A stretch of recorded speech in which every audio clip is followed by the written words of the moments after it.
Gravy taste இல்லை, adjust பண்ணிக்கலாம் அவ்வளோதான், ரொம்ப பெருசாலாம் ஒன்றும் இல்லை. ஹாய் கைஸ், இன்றைக்கி ஸ்ட்ரீட் ஃபுட் அடிங்கோட செகண்ட் பார்ட்டு. இன்றைக்கி நம்ம எங்கே வந்திருக்கோன்னா, புழுதிவாக்கம் ரயில்வே ஸ்டேஷன் பக்கத்தில் இருக்கிற இந்த ரோட்டு கடைக்கு தான் வந்திருக்கோம். இங்கே யூஸ்வலாக ரொம்ப க்ரௌடாக இருக்கும் இந்த டைம்லலாம்.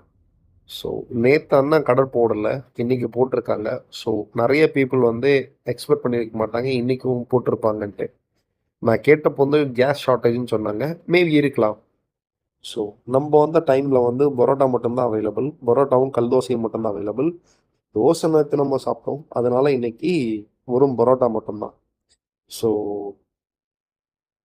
நாங்கள் 4 பரோட்டா சொன்னோம்,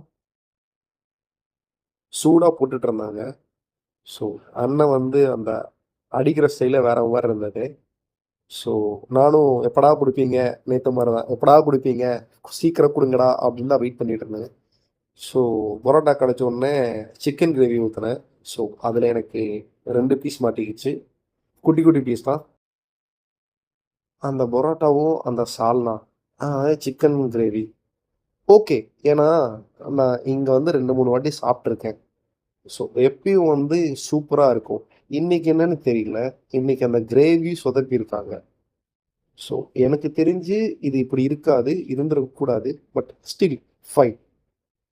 நீங்கள் ஆதம்பாக்கம் அந்த ஏரியா இருந்தீங்கன்னா கண்டிப்பாக வாங்க, வந்து எக்ஸ்ப்ளோர் பண்ணுங்க. யூஸ்வலாக இங்கே வந்து நிறைய வெரைட்டிஸ் இருக்கும். இந்த கேஸ் ஷார்ட்டேஜ்னால இங்கே வந்து இன்னைக்கு தான் அப்படி தான் இருக்குது. ஸோ ஜஸ்ட் எக்ஸ்ப்ளோர் பண்ணிட்டு உங்கள் ரிவ்யூ சொல்லுங்கள். பாய்.